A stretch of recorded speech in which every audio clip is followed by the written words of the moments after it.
Welcome back from a very quiet Tampa Convention Center. This was supposed to be a gregarious opening night. Of course, they delayed things because of tropical storm / Hurricane Isaac, whatever it will end up being. But that's pushed everything a day back. But it's not pushed the news back or the news makers back. Senator John Barrasso joining us very shortly. Do want to update you on some developments out of Motown, though. We're just getting word right now that General Motors is going to be temporarily shelving production of those Chevy Volts. Apparently demand is not keeping up, so they're going to be unplugging the plug-in for a little while. That's saying nothing against this fine car, but I just don't know about this thing, guys. I'm sorry, I'm biased, but I think it's going to lead to a lot of divorces. Any car you have to plug in, someone's going to forget. The wife is going to blame the husband. I thought you plugged it in. And he's going to bet, no, it was your turn to plug it in. Bottom line, the demand has just not kept up with the hope, the promise, and a lot of the critical accolades for this vehicle. And to add some rather confusing insult to injury for GM, and maybe more for the president, GM is saying that it's staying out of this race. It's not going to have anything to do with President Obama, won't have anything to do with Mitt Romney.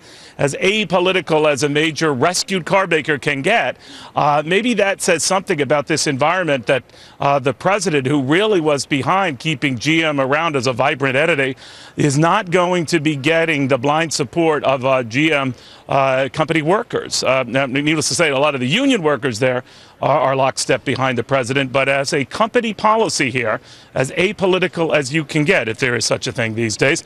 The aforementioned Wyoming Republican Senator John Barrasso joining me with more on that and what he makes of a lot of these companies that seem to be, even those who benefited, Senator, distancing themselves from the president. Well, you know, the president has his position. I voted against the bailout of GM. I have concerns when the government picks winners and losers, as opposed to when citizens, people that want to buy things, make a decision of how they want to spend their own money. I mean, that's kind of the way free enterprise works, and the president, in so many ways, has been at war with the public, with the private sector. But are you surprised? And we're looking when the president was there shortly after the rescue that.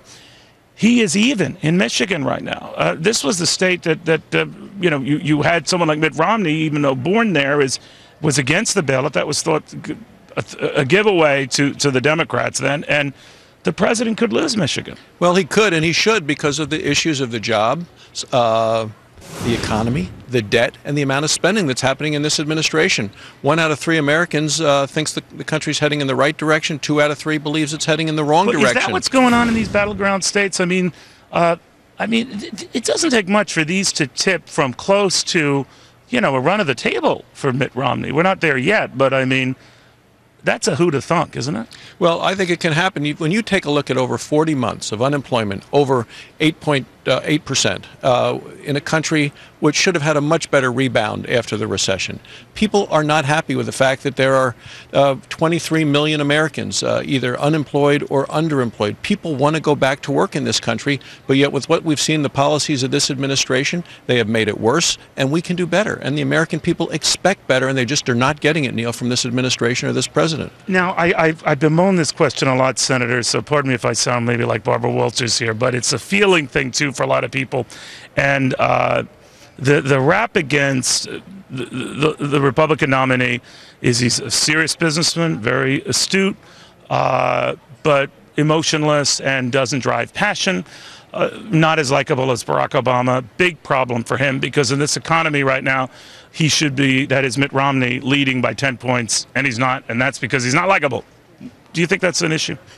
Well, we're going to see Mitt Romney. We're going to hear from Ann Romney. We're going to hear from Paul Ryan at this convention. The American people are going to look at this and say, this is the person that ought to lead the country. Barack Obama has failed. We can do better, and Mitt Romney is the person to do it. But you're pretty good at the passion gauge here. And until Paul Ryan came on the ticket, again, no offense to the governor, he was not winning in the passion count. Maybe a little bit more so now. But is that going to make up for the fact that a lot of the diehard conservatives here still don't trust him?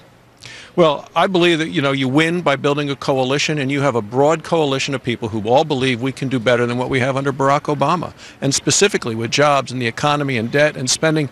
And I'm a doctor. I mean, people realize that whether it's health care law, they're going to end up paying more and have either less available care. Now, you're a doctor, so you know of what you speak on health care, and the likelihood of a president overturning it on his own is tough.